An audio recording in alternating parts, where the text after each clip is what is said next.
If you're a business owner, chances are right now, your information is scattered everywhere. Some of it's in Slack, some of Notion maybe, a bunch in Google Drive, and the rest is in your head. And here's why that's a problem.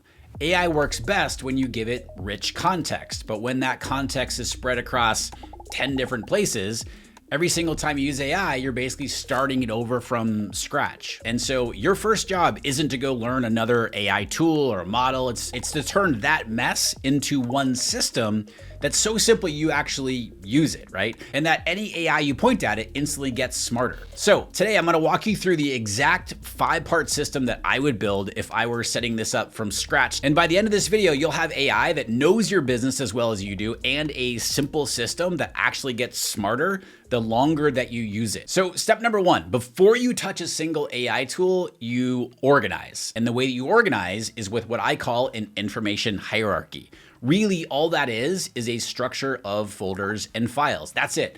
Nothing technical. And because it's just folders and files, you can point any AI at it and it works the same way. In fact, I recently did a whole video on the channel here about information hierarchy, and I'll link to it right here. I'll also link to it in the description below. Everything relevant to your business gets a home in one of 5 folders. So the first folder is instructions. This is sort of your claude.md file and how you want things done. These are your rules. The second folder is your voice. This is your writing style. This is your how you sound. So AI writes like you and sounds like you and doesn't sound like a robot. The next one is references. So this is your source material and SOPs that it can pull from. Another folder is examples, samples of your best work or other people's work that you want to sort of emulate, not copy. So it knows what you're aiming for. AI loves it when you show what good looks like, what you're looking for, give it examples. And then the other folder is called the notes folder. And we're going to hold on to this one for a minute because we're going to come back to it at the very end. It's the secret to the whole thing. Now, a quick note on your voice file or folder. Don't train it on your video or podcast transcripts because most of us write very differently than we talk. Give it stuff you actually wrote. So blog posts, emails, email sequences, or what have you. Now, if you are one, I think, of the few who actually write like you talk, then go for it. Include examples of podcast transcripts or video transcripts. But again, most of us write very differently than we talk. So keep that in mind when you're giving examples of writing styles. Now, all this has to live somewhere, right? You can't have folders floating in space or across, again, 10 different tools or what have you. So that is step number 2. And step 2 is super simple. That structure that we just talked about, the information hierarchy, needs one home, your central place where everything lives in your business. So the question everyone asked is, okay, where, right? What do I actually use? Well, here's what I would use, and here's what I do use, and that is Obsidian. And the reason is it's basically just a folder of plain text files that live on your computer. So it's portable and you own your own data. You're not locked into anybody's platform. And because it's just markdown files, that's sort of what I like to call the love language of AI models. It works really, really well with AI models. AI models can read markdown really, really well. Now, here's the thing if you've got a team, and this question comes up all the time in my AI playbook community. If all of this is just sitting on your computer locally, nobody else in your team can get to it, right? So what you do is you sync your Obsidian Vault to Google Drive using Google Drive for desktop. And now your whole team is working off of the same central place. So after you've downloaded Google Drive for desktop, and by the way, you can do that for Mac or PC, what you do is you simply choose the folders that you want to sync with Google Drive. So for example, you can either do a quick link right here, or you can go to the little gear, click on preferences, and then you can simply click on add folder. So I can click on add folder, and then I can choose my Obsidian Vault, which again lives on my computer, living locally. So now it's synced to Google Drive, which your team can access and update. So this solves the problem of you using Obsidian, it living on your computer, but now you're giving your team access to it via Google Drive. So now you've got your structure, one home for it that you and your team can all reach. Now we make it actually do something. And that's where step 3 comes in. This is where it goes from a bunch of organized folders to something that actually works for you and your business. You attach an AI to it. What I use is Claude Code. I use it inside of VS Code. and you point it right at your repository, which is your Obsidian Vault. The reason that's powerful is that it can see all your files and folders directly. So it's reading from your central place. It already knows your business before you even ask it anything. So here's an example of what I'm talking about here. I'm inside of VS Code. I can use Claude Code here. I have access to all the different models here. And here are all of my folders inside of my Obsidian Vault. And again, my entire Obsidian Vault here lives on my computer locally. So everything that you're seeing in VS Code is all the exact same thing that you're seeing right here on my hard drive. And again, as we talked about in step number 2, it's all synced with Google Drive so that my team can access all the files as well. And again, here's another example of what this looks like with the information hierarchy. It has access to everything: instructions, references, all of it about me, about my business, about my voice, my offers, my different projects, and so forth. And again, has all the different individual files and folders within each of the projects. So marketing, examples, instructions, notes, etc. And now out of the box, your AI can read and write, and it has full context about your business, your offers, your ICP, all in one central place. But you can also give it brand new abilities too, to build new things that it can't do on its own necessarily. And the way you do that is with something called an MCP. Simplest way to think about an MCP is just a way to plug in a new tool into your AI so that you can use that tool. And one of my favorite examples of that is Higgsfield. This is the one that genuinely changed how I work. So let me show you why.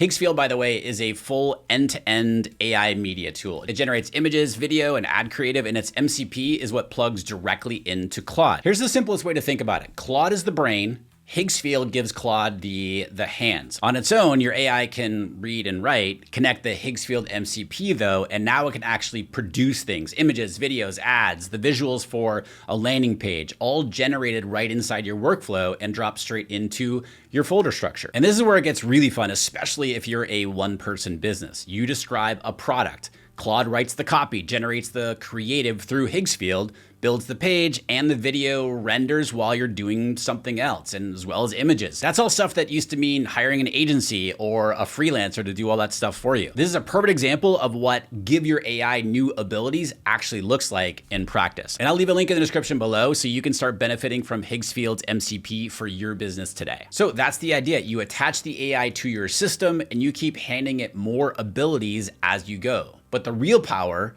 the part that makes this truly yours, is step 4. Okay, step number 4. This is where most of the actual power comes from, and it's really 2 things: prompts and skills. Prompts, they're really easy these days. You just talk to the AI, tell it what you want in plain English, just like you tell a person. But the real power comes from skills. So let me tell you what a skill actually is. A skill is essentially an SOP for how you do something in your business. Anything you do over and over in your business, something that's repetitive, is a perfect candidate to turn into a skill. For me, for example, I do a weekly newsletter. Every single week, publish, send it out on Sunday morning. So I built a skill for it. Now I just type /newsletter and it kicks off the whole process because I gave it the exact instructions one time. Now skills live inside your instructions folder. They're a subset of your instructions, the ones that tell your AI how to handle one specific type of task. Here's the way I think about this. Your instructions file is kind of like the employee handbook overview for your business. And then each skill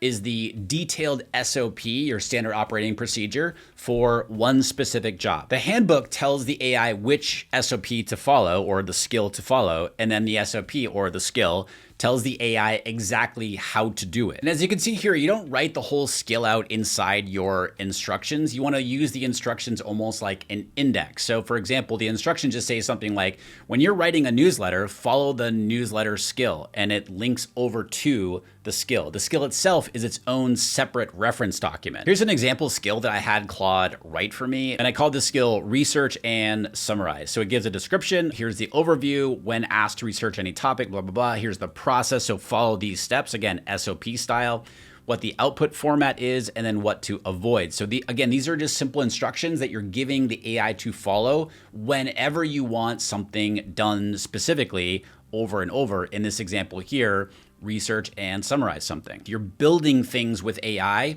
through the use of skills like this. But there's one last step, and honestly, it is the most important step in everything I'm talking about here today. And this is step number 5. Everything we built so far is static.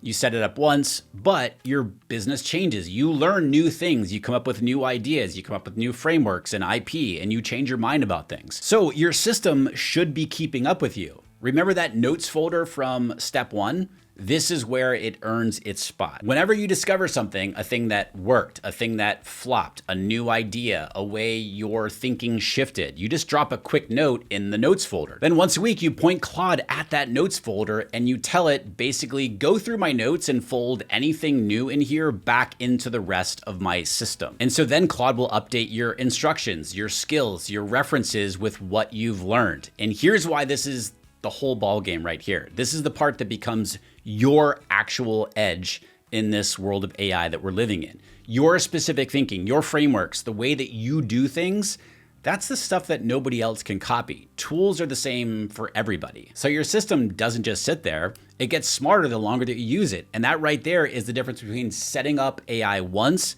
and actually building with AI. So that's the whole system, 5 parts. You start with the information hierarchy, the structure, you give it one central home, you attach the AI to it, you layer in your prompts and your skills, and then you close the loop. And so it keeps improving right alongside you. And again, this is your edge. And notice none of what I talked about here today is about chasing the perfect tool or the latest shiny object. It was about the information underneath it, because that's the part that lasts.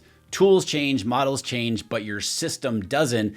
And that is how you're building with AI in 2026 and beyond, and for the next several years. All right, again, I'll link to the Higgsfield MCP in the description below so you can go start using that today.